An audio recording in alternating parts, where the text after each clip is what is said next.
Keiji no Jitsuryukusha traz pra gente um retrato fiel de um personagem totalmente diferente e oposto do que ia ser o centro das atenções.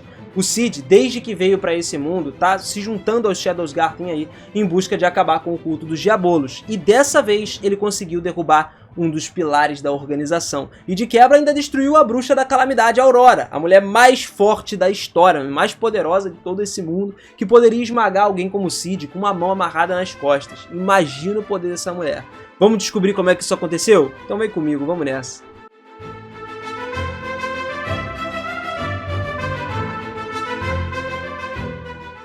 Fala, seus otakus, beleza? Eu sou o Binas e sejam muito bem-vindos a mais um vídeo aqui do canal. A próxima operação que o Cid vai participar e nós vamos participar junto com ele, né? Porque a gente aqui assim, a gente participa junto, é de se infiltrar no solo sagrado e descobrir a verdade por trás dos três heróis, dos Diabolos e da Ordem no geral. Alexia e a sua equipe, composta por Delta e Epsilon, capturaram o arcebispo Nelson para interrogatório antes de entrar no solo sagrado, justamente com a Beta lá posando como Miss Natsumi, né? A senhora Natsumi, que era uma escritora romancista famosa. Ela estava sentada em um dos assentos que era feita para convidados especiais, esperando pelo início da cerimônia de abertura do desafio da deusa. Haviam muitos outros convidados logo atrás, logicamente, mas elas ali eram as atrações principais, né? Era dolorosamente óbvio que elas estavam sendo usadas como garotas propaganda para poder atrair mais plateia, mas dava para se fazer vista grossa com relação a isso. Só que pro Cid, galera, haviam duas coisas que ele achava desagradáveis. A primeira era o Nelson, o arcebispo representante lá que estava ocupado enquanto cumprimentava todos pomposamente lá no centro da arena. Porque quando conversaram com ele antes sobre o assassinato do arcebispo no dia anterior, ele se recusou com teimosia de que rolasse uma investigação em cima desse assunto.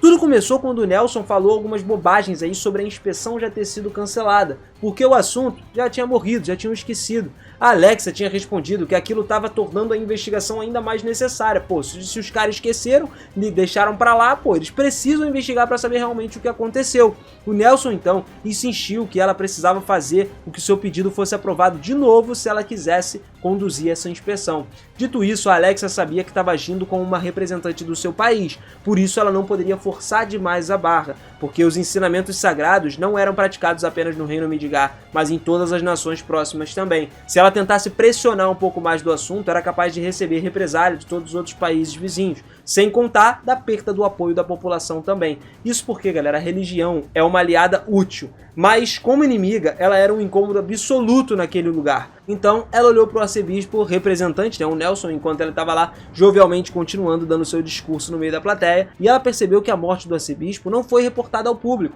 O outro, né, que morreu. A Alexia sabia como se portar da maneira impecável diante do público. Ela vivia sua vida reprimindo o seu verdadeiro eu e fazendo o papel de uma princesa perfeita para as outras pessoas. A maioria das pessoas em posição de poder atuavam de certa forma, mas é difícil a gente encontrar com alguém que está disposto a se sacrificar para executar isso com perfeição. Era uma aposta segura dizer que quanto mais o ator sacrificava para executar uma apresentação suprema, mais sombrio era o seu outro lado aí. Convidado então por Alpha para visitar a Terra Santa, o Cid viajou para Lindwon.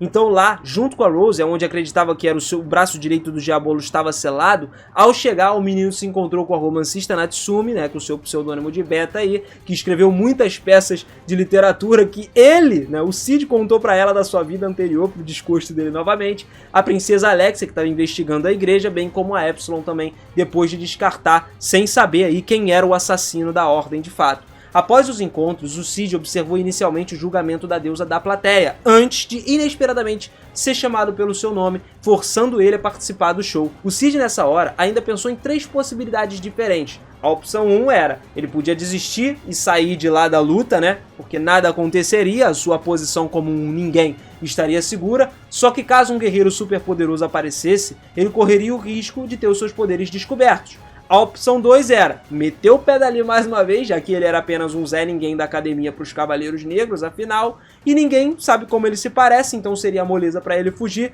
mas infelizmente ele estaria irritando a igreja, e se eles reclamassem com a sua escola, aí o problema ficava grande, porque corria o sério risco do Cid ser expulso, tá ligado? A opção 3 então era que ele poderia deixar essa parada toda rolar, acontecer, e acabou por parecer que essa foi a única opção que ele tinha, era mais certa a se fazer. Apagando então a sua própria presença, correndo com toda a velocidade para encontrar um lugar para se esconder, quando o Cid teve certeza de que ele estava sozinho, ele se transformou no Shadow e saltou pro palco. foi por meio da ação, meu parceiro. Como resultado, a bruxa da calamidade Aurora, que era apelidada de Violet pelo Cid por causa dos olhos violeta dela, foi convocada como sua oponente, que aceitou o duelo ali. Só que o problema é que justamente toda vez que a Beta descobria mais sobre a história antiga, o nome da Aurora aparecia. Mesmo assim, ela ainda não tinha ideia de que tipo de caos a Aurora semeou no mundo, nem a destruição que ela causou no passado. Os Shadowsguard, então, estavam dedicados, botando todos os seus maiores esforços na pesquisa sobre a história dela, depois dos mistérios que cercavam os Diabolos. E agora, ela estava ali, pessoalmente, meu parceiro.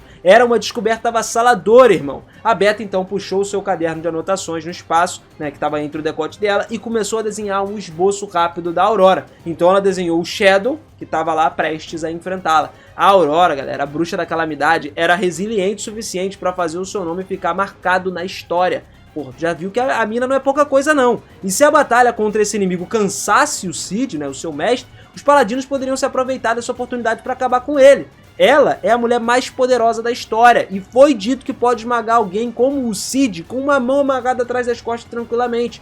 Realmente era algo impensável nesse momento, mas não era algo impossível de acontecer.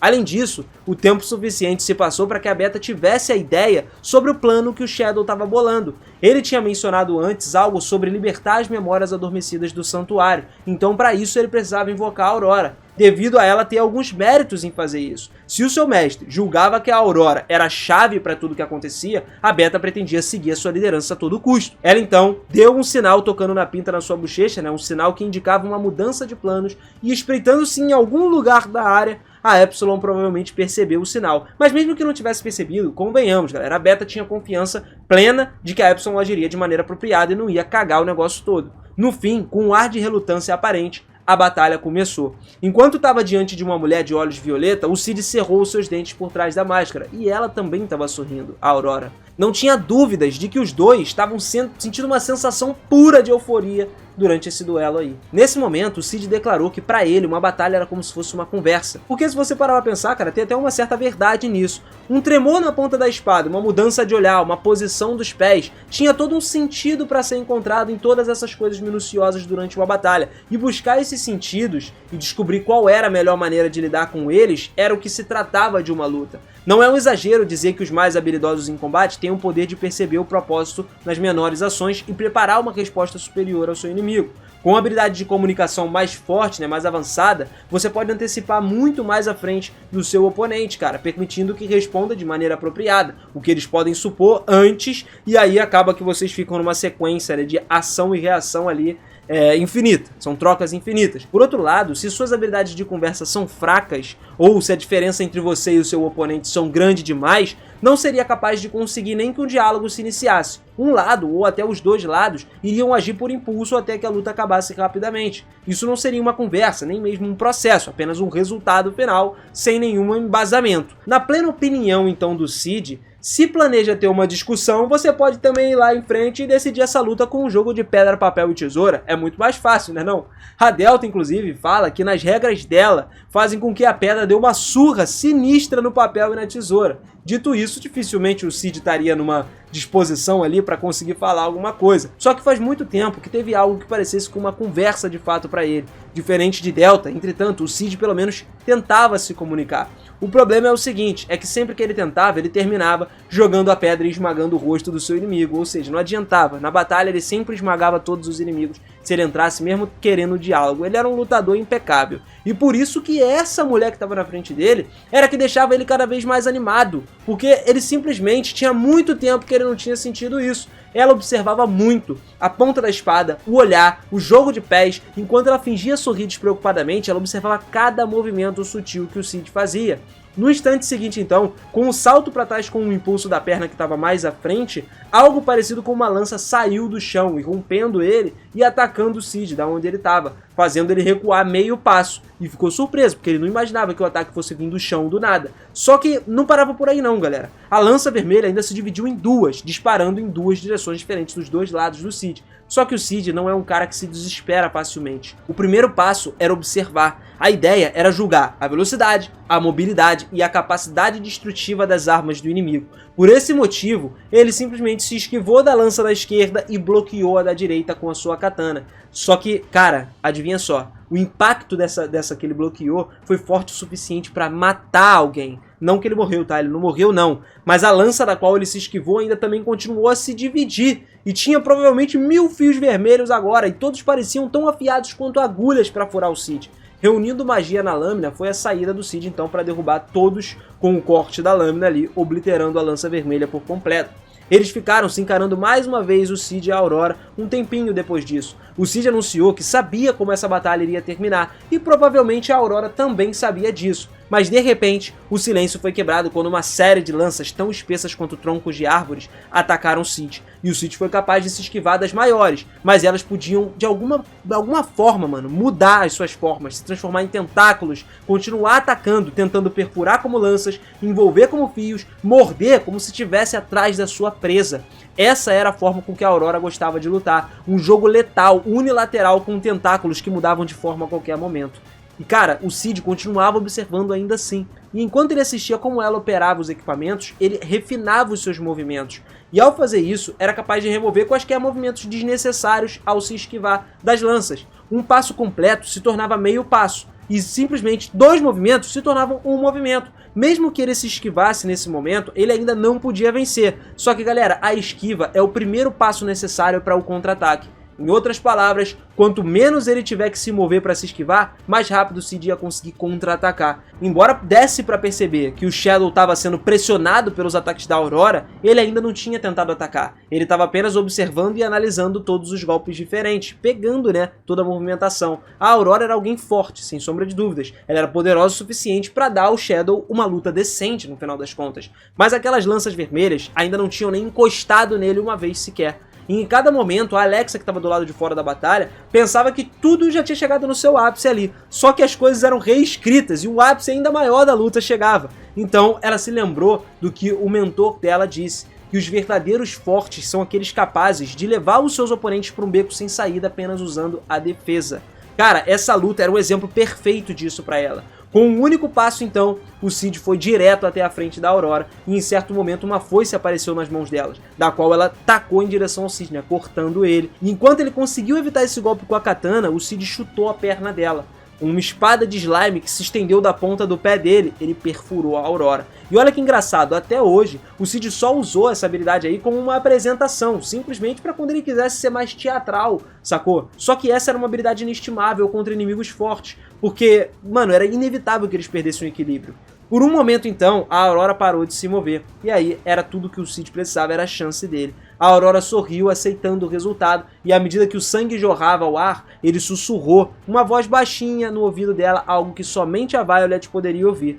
Desde o começo da batalha, a Aurora teve pressionando o Shadow sem parar. A Alex observava em choque a velocidade aterrorizante de todas aquelas lanças vermelhas que ela atacou. Aquelas coisas eram diferentes de qualquer arma que já se tinham visto. Podia trocar de forma com tamanha liberdade que não existia, tá ligado? Era como se fosse uma extensão do próprio corpo da Aurora. E, mano, ela poderia talvez até mesmo estender isso daí a ponto de atingir um grupo inteiro de uma vez só. Qualquer um que insistisse em enfrentar a Aurora com apenas uma espadinha, já era, cancelado o CPF, tava ali, ó, condenado desde o começo da luta. Mas no fim, quem caiu foi a Aurora dessa vez. O resultado foi rápido e até insatisfatório. Foi como assistir um leão quebrando o pescoço de um cordeiro. Ninguém sabia dizer o que o Cid, o Shadow, tinha feito ali no momento, nem o que aconteceu no último golpe. Por isso, foi tão decepcionante pra galera. O estádio todo ficou em silêncio mortal, como se uma luta feroz jamais tivesse tomado lugar ali. E o líder do Shadows Garden, o Cid, posteriormente partiu prontamente da área. No entanto, ele inesperadamente foi convocado para o Holy Ground, onde encontrou com a Violet aprisionada novamente. Depois de libertar a bruxa, os dois viajaram através das suas memórias e lutaram em direção ao centro. Só que galera, quando eles chegaram lá, eles se viram incapazes de continuar antes de serem confrontados pelo arcebispo Nelson, que os atacou com o herói Olive. Então aí, apesar de ser incapaz de usar a magia, o Cid conseguiu resistir aos ataques de Olive para eventualmente contornar essa restrição e liberar sua técnica final, destruindo o Nelson e o solo sagrado no processo, que na verdade era o braço, né, a mão dos diabolos aí, um dos pilares progenitores. Nesse momento, a Aurora diz a ele porque ela iria deixar de existir, mas não se arrepende de nada do que ela fez. Ela também revela que foi ela quem convocou o Cid para esse lugar e estava feliz por tê-lo conhecido. Depois disso, o Cid se despede da Aurora, que estava desaparecendo, e que pede para que ele mate ela se os dois se encontrarem novamente, antes dela desaparecer por completo. Galera, quanto à equipe do Shadows Garden que estava lá, depois de obter as informações necessárias, a equipe da Alpha, ó, ralou peito, meteu o pé de lá antes que o Shadow apagasse o solo sagrado da existência, causando ainda mais notoriedade para eles nesse processo aí. Agora, seu otaku fã de anime, fã de Keiji no Jitsuryukusha, não esquece de caprichar naquele like, mano. Aperta no botãozinho aí embaixo, capricha pra gente que isso ajuda muito o canal e clica no botãozinho inscrever-se também. Aí embaixo ou aqui do lado, ó. Clicou na bolinha aqui do lado, ativou o sininho, não vai ter problema nenhum, que assim você não perde os próximos vídeos de Keiji que estão vindo por aí. Aproveita, cara, tem volume novo chegando e tem coisa que a gente tem que comentar aqui com vocês. Também fica à vontade para deixar sua sugestão aí nos comentários, beleza? Nós estamos aqui juntos sempre, ouvindo cada coisa que vocês deixam aí, eu leio todos os comentários, respondo todo mundo, sempre para trazer o melhor para vocês e o que vocês querem ver. Sem vocês, isso aqui não funciona. Tamo junto sempre, galera. Aquele beijo no coração, um forte abraço e até a próxima. Valeu!